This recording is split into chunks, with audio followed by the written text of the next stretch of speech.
Sveiki, Sekimas LT žiūrovai. Šiandien turime 4G kamerą, slaptą kamerą, kuri įmontuota į judesio daviklį.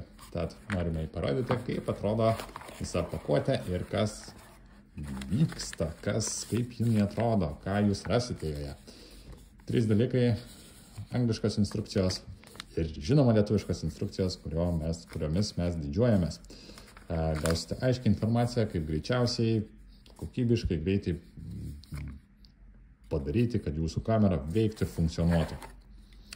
Montavimo priedas, pati kamera, kurią tuo išpakuosim, ir pats smagiausias daiktas, bent jau mieliausias daiktas, tai yra mini atsuktuvėlis, kuris bus reikalingas. Gerai, išpakuokime pačią kamerą. Taip. Štai kaip atrodo kamera judesio daviklyje. Kaip matote, jie visiškai nesiskiria nuo įprastų judesio daviklių. Kokybiškas plastikas, viskas atrodo tvarkingai. Štai čia kamerytė, mikrofono lizdas ir laidukas. Laidukai 3. Mes turime maitinimo laidą. Mes turime mygtuką perkrauti visai sistemai. Na ir mes turime laidą perduoti vaizdo signalui, jeigu reikėtų. Bet kaip ir sakiau, čia yra dedasi į pačią kamerą SIM kortelę, bet kartu ir SD kortelę. Bet šito jau parodysiu jums, kas ir kaip. Grįžtant prie montavimo priedo, viskas vyksta labai paprastai. Uždedat, spustelėt, turit, primontavot. Prisukat su kažkokiais varžčiukais ir jau galėsit naudoti. Matot, jeigu trukdo prisukimai, atsisukat varžtelį ir viskas tvarkingai prisimontuosit. Užsidedat, pasikreipiat kaip norit, į vieną pusę, į kitą pusę, kur filmuot, kur jums reikia, ir jūs jau turėsit. Nusiima priedas šiek tiek viršų. Spustelėt, traukiat į save ir pakeliat į viršų. Gerai, pati kamera. Kur dedasi ta SIM kortelė? Tam mums reikės šito didelio atsuktuvėlio. Atsargiai mes truktelim, spaudžiam, kad atsidarytų viskas ir atsidaro mūsų sistemėlė.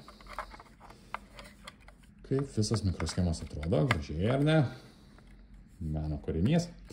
2 dalykai, kas jums svarbu. SD kortelės dalis dedasi iš šitos pusės. Ir mes turime SIM kortelės dalį, kuri dedasi iš šitos pusės. Žinoma, atlikit viską delikačiai, atsargiai, kad netyčia neprispaustumėt kokio laiduko ir nebūtų kokių problemų, kurias vėliau reikėtų spręsti. Kaip ir minėta anksčiau, pati kamera turi mikrofoną, tad jūs ne tik galite matyti vaizdą, bet ir girdėti patį vaizdą. Kadangi į kamerą dedasi SD kortelė, tai jūs galite įsirašyti garsą, ne tik garsą, bet ir vaizdą ir vėliau stebėti, kada jums to vaizdo reikia. Momentas.